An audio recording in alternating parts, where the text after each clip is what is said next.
Assalamualaikum warahmatullahi wabarakatuh. Perkenalkan, nama saya Wildan Ananda dari kelas PKSDK 2019, Program Studi Pendidikan Guru Sekolah Dasar, Fakultas Keguruan dan Ilmu Pendidikan, Universitas Mula Warman. Pada kesempatan kali ini, saya akan menjelaskan tentang ciri-ciri makhluk hidup. Makhluk hidup dibagi menjadi 3 macam, yaitu manusia, hewan, dan tumbuhan. Semua makhluk hidup mempunyai ciri-ciri khusus. Makhluk hidup berbeda dengan benda tak hidup. Benda mati tak bernafas. Mereka juga tidak membutuhkan makanan. Benda mati tidak dapat tumbuh. Masing-masing memiliki ciri-ciri tersendiri. Adapun ciri-ciri makhluk hidup adalah sebagai berikut. Yang pertama, memerlukan makanan. Yang kedua, dapat bergerak. Tiga, bernafas. Yang keempat, tumbuh. Yang kelima, berkembang biak. Yang keenam, bereaksi terhadap rangsang. Yang ketujuh, mengeluarkan zat sisa. Dan yang terakhir, beradaptasi. Memerlukan makanan. Manusia, binatang, dan tumbuhan memerlukan makanan sebagai sumber energi untuk melakukan berbagai kegiatan. Protein dan lemak berguna bagi pertumbuhan tubuh. Sayuran dan buah-buahan mengandung vitamin.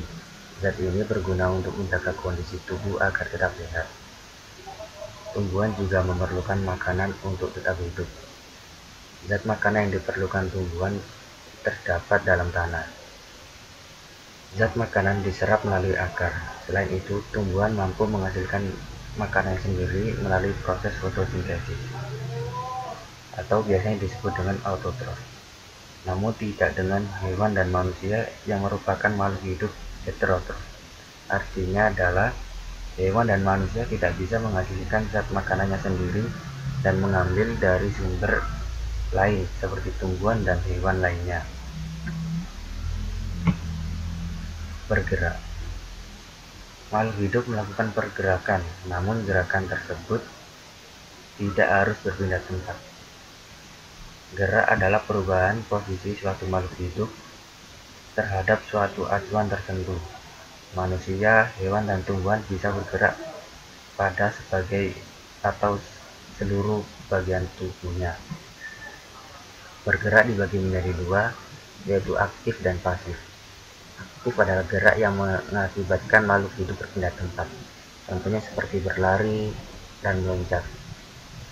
Yang kedua, pasif.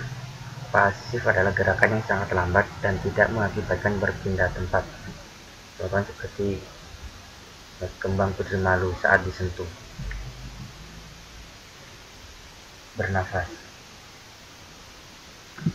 Bernafas. Makhluk hidup memerlukan udara untuk bernafas. Udara adalah benda yang berwujud gas. Gas untuk bernafas adalah oksigen. Saat kita bernafas, kita mengambil oksigen dan mengeluarkan karbon dioksida. Di dalam tubuh terjadi proses oksidasi biologi pada sel-sel tubuh yang membutuhkan oksigen. Proses ini adalah proses pembakaran zat makanan oleh oksigen yang menghasilkan energi dan karbon dioksida. Energi dibutuhkan tubuh untuk beraktivitas, sedangkan karbon dioksida merupakan zat sisa yang nantinya dikeluarkan tubuh. Makhluk hidup memiliki organ pernapasan yang berbeda.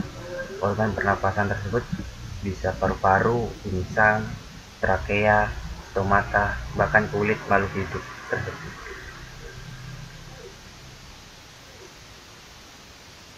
Tubuh. Makhluk hidup mengalami pertumbuhan dari kecil menjadi besar. Pertumbuhan diawali sedikit demi sedikit.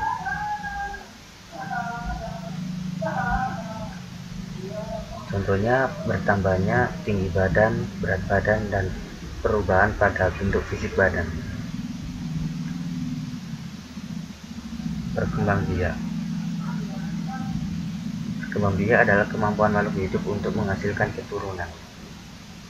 Tujuan berkembang biak adalah untuk melestarikan keturunan agar tidak punah dan menambah jumlah generasinya. Ada beberapa jenis cara berkembang biak pada makhluk hidup. Di antaranya bertelur, beranak, bertunas, fragmentasi atau membelah diri, secara generatif atau kawin, dan vegetatif, atau tidak kawin. Bereaksi terhadap rangsang. Kemampuan menanggapi rangsang disebut iritabilitas. Iritabilitas adalah kemampuan makhluk hidup untuk menanggapi rangsangan. Rangsangan dapat berupa sentuhan, cahaya matahari, air, zat kimia, suhu, dan gravitasi bumi. Hewan dan manusia dilengkapi dengan alat indera untuk menanggapi rangsang, seperti hidung untuk mencium bau, mata untuk melihat, dan telinga untuk mendengar. Mengeluarkan zat sisa. Makhluk hidup memiliki ciri-ciri yaitu mengeluarkan zat sisa. Zat sisa tersebut merupakan sisa dari proses metabolisme tubuh yang harus dikeluarkan. Zat sisa tersebut bisa berupa gas, cairan, atau zat padat. Ada 3 macam zat sisa, yaitu ekskresi, respirasi, dan defekasi.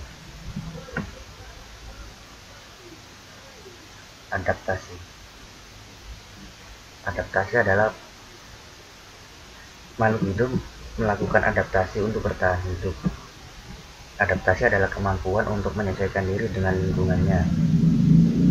Adaptasi dibagi menjadi 3, yaitu morfologi, tingkah laku, dan fisiologi. Demikian yang dapat saya sampaikan, kurang lebihnya mohon maaf. Assalamualaikum warahmatullahi wabarakatuh.